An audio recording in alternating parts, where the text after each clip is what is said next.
Kita bersyukur kepada Allah Subhanahu wa taala diberikan kesehatan, diberikan kekuatan, dan yang lebih berharga lagi kita masih diberikan iman oleh Allah Subhanahu wa taala.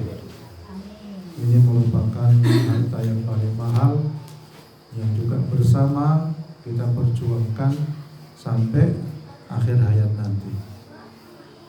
Karena apa? Kebahagiaan kita di dunia dan di akhirat kelak salah satunya adalah kita mempertahankan keimanan kita kepada Allah Subhanahu wa taala. Bapak Ibu sekalian yang dirahmati Allah, kita mengingat kembali tentang macam-macam azab kubur. Jadi macam-macam azab kubur, ya. Apa saja azab kubur itu? Yang pertama adalah diperlihatkan neraka jahanam. An-nar yu'raduna 'alaiha ghuduwan wa 'ashiyya. Kepada mereka ditampakkan neraka pada pagi dan petang. Dari Ibnu Umar radhiyallahu anhu bahwasanya Rasulullah sallallahu alaihi wasallam bersabda, yang artinya sesungguhnya apabila salah seorang di antara kalian mati, maka akan ditampakkan kepadanya calon tempat tinggalnya pada waktu pagi dan sore.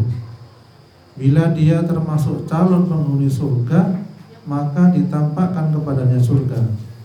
Bila dia termasuk calon penghuni neraka, maka ditampakkan kepadanya neraka. Kemudian dikatakan kepadanya, ini calon tempat tinggalmu hingga Allah Subhanahu wa taala membangkitkanmu pada hari kiamat. Jadi nanti kita sedaya dikasih tahu tempat tinggalnya di mana. Kinten-kinten pengen di mana nggih Bapak Ibu? Surga. Alhamdulillah. Piyambakan apa ngajak keluarganipun panjenengan? Ngajak keluarga saestu. Nggih, alhamdulillah. Lho sane ketemu musola ngajak keluargane mboten? Insyaallah ngajak sedaya nggih. Alhamdulillah, masyaallah. Jadi lek pengen ngajak teng surga, ngajak pengawasan teng mriki, ini salah satu jalan. Nah, ngoten nggih. Masyaallah, alhamdulillah. Insyaallah kompak teng mriki. Kemudian yang kedua niku macam-macam azab kubur niku dipukul dengan palu dari besi. Nilai saat ini cuma dipecut boten sepinten, tidak seberapa.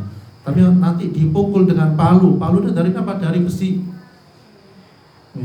Dari Anas radhiyallahu anhu dari Nabi sallallahu alaihi wasallam bersabda, yang artinya adapun orang kafir atau munafik, maka kedua malaikat tersebut bertanya kepadanya, apa jawabanmu tentang orang ini? Maksudnya menunjuk Rasulullah ini bagaimana jawabanmu? Dia mengatakan, aku tidak tahu. Karena orang kafir munafik itu pura-pura tidak tahu, apa malah tidak mau mengimani Nabi Muhammad Sallallahu Alaihi Wasallam. Kemudian dia mengatakan, aku tidak tahu seperti itu. Aku mengatakan apa yang dikatakan orang-orang.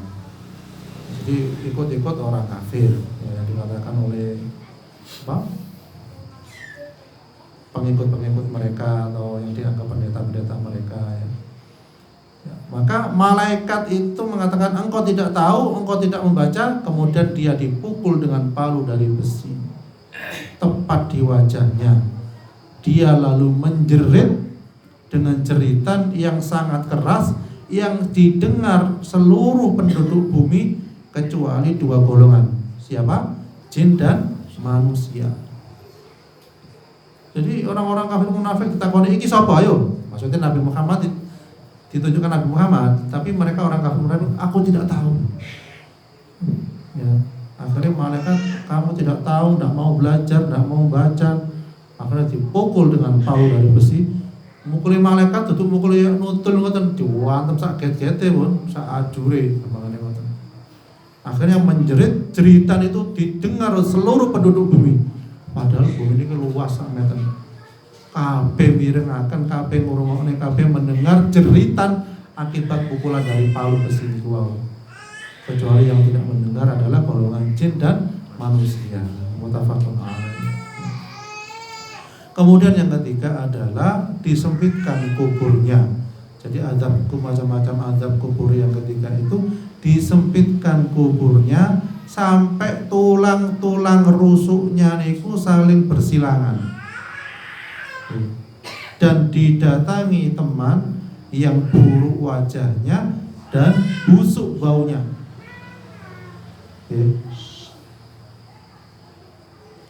Wajahnya buruk dan busuk baunya.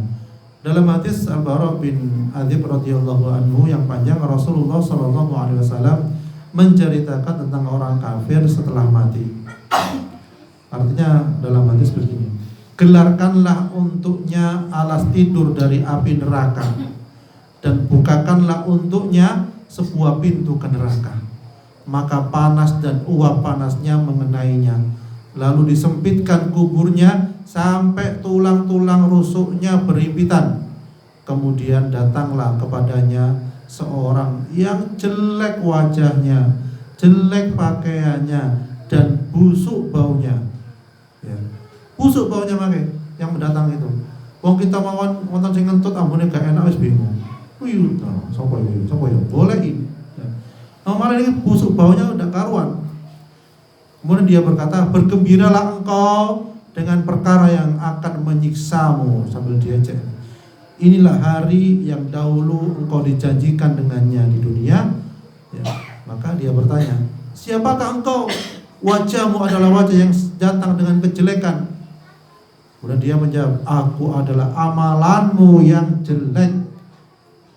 Jadi amalan yang jelek mangke teng alam kubur itu dugi teko dalam bentuk apa? Dalam bentuk ingkang boten sae. Ya. Maka yang niki karena datang amalannya yang jelek, dia berkata, wahai Rabbku, jangan engkau datangkan hari kiamat. Napa kok minta ditunda hari kiamat? Karena dia tahu tempat tinggalnya nanti kelak di neraka. Iki hadis riwayat Ahmad dan An-Nasai Ibnu Majah dan Al-Hakim.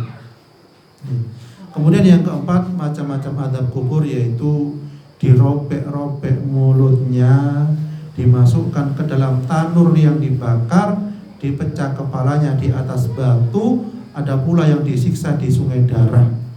Bila mau keluar dari sungai itu, dilempari batu pada mulutnya. Rasulullah SAW berkata kepada Jibril bin Mikail, bagaimana disebutkan dalam hadis, beritahukanlah kepadaku tentang apa yang aku lihat. Kemudian keduanya menjawab, ya. Adapun orang yang kau lihat dirobek mulutnya, dia adalah pendusta. Jadi tiang sing gampang ngapusi dusta, mangke dirobek-robek mulutnya. Ya. Alhamdulillah min dzalik. Dia berbicara dengan kedustaan, lalu kedustaan itu dinukil darinya sampai tersebar luas. Ya, jadi wis ngapusi disebarne, gamane ngoten. Wis dusta disebar-sebarne. Niku malah siksae malah angel, dirobek-robek mulutnya. Ya. Maka dia disiksa dengan siksaan tersebut hingga hari kiamat. Jadi sampai wonten hadis insyaallah ngeten. Jadi azab yang paling berat di alam kubur niku tiang yang mengadu domba. Niku siksae terus-terusan sampai kiamat. Kan wonten nggih panjenengan ningali tiyang sing gampang adu domba nggih. Ngomong nang iki ngomong nanti akhir wong loro tukaran padahal gak masalah. Nyebutnya kejelekan seseorang padahal awake dhewe lek dikoreksi kejelekane ya akeh. Nah, ngoten nggih. Nah, model ngoten iki kata harus hati-hati. Maka kita sibukkan lisan kita, hati kita dengan zikrullah, zikir kepada Allah. Kali masak goreng-goreng tempe, astagfirullahaladzim, astagfirullah. Pun merem tapi melek, gosong tempe ini merem. Goreng tahu, astagfirullah, astagfirullah. Insya Allah tahunnya makin dimakan kali putra putri ini pun panjenengan, insya Allah barokah. Karena tahunnya yang melok istighfar barang. Paling ngoten. Lah gitu, Pak. Oke. Jadi yang muslim itu yang menggunakan kesempatannya dengan baik, insya Allah pahalanya juga banyak. Oke. Panjenengan masak-masak, ngiris-ngiris terong, nggih. Bismillahirrahmanirrahim. Ngiris terong pun bayangan itu nih. Udah saya. Mau ngiris terong makan yang bapak belum sidik oleh terong ini gitu. Bok langsung makan ngiris terong, khawatir setan lewat makanya mau ngiris terong bapaknya kena iris khawatir. Jadi harus hati-hati. Jadi maka dia disiksa hingga dengan siksaan tersebut hingga hari kiamat. Adapun orang-orang yang engkau lihat dipecah kepalanya, dia adalah orang yang telah Allah ajari Al-Quran, namun dia tidur malam, maksudnya ada yang mengatakan melalaikan sholat isya dan tidak bangun untuk sholat malam, sholat isya itu ya. Pada siang hari pun dia tidak mengamalkannya, maka dia disiksa dengan siksaan itu hingga hari kiamat. Jadi walaupun saya masih mondok 20 tahun, mereka sholat wajib 5 waktu, dia pun tetap mendapat siksaan dari Allah. Jadi bukan berarti masih mondok isuwe, ya masih gelari ustaz, kiai dan sebagainya, tidak sholat aman. Nek memang aman ya sahabat lebih aman karena tingkatannya sahabat lebih tinggi daripada setelahnya. Perawatan nggih. Aku sholat batine yang dituntut dalam Islam itu yo awake, yo lisane, yo atine sedaya umut. Ngoten. Kemudian adapun yang kau lihat orang yang disiksa dalam tanur, mereka adalah bezina. Adapun yang kau lihat di sungai darah, dia adalah orang yang makan harta dari hasil riba. Okay. Jadi yang akan makan dari hasil riba niku nanti kelak akan disiksa dalam tanur. Okay. Kemudian yang kelima, yang terakhir, dicabik-cabik ular-ular yang besar dan ganas. Ya. Tiba-tiba aku melihat para wanita yang payudara mereka dicabik-cabik ular yang ganas. Maka aku bertanya, kenapa mereka? Malaikat menjawab, mereka adalah para wanita yang tidak mau menyusui anak-anaknya tanpa alasan yang syar'i. Jadi sing boten nyusoni niku mangke dalam karena males, nah niku mangke payudara niku dicabik-cabik. Alhamdulillah min. Insyaallah tanggal iki nyusoni kabeh nggih. Antar saat ini gini, 2 tahun. Wafisalu fi ama ini. Jadi kita dianjurkan menyusui 2 tahun. Jangan sampai kurang. Setahun habis males, bukan angsal. Khawatir kena siksa makanya di akhirat. Mugi-mugi kita sedaya oleh Allah Subhanahu Wa Taala diberikan kemudahan menjalankan syariat Allah, dan kita dan keluarga kita diajak masuk surganya Allah Subhanahu Wa Taala.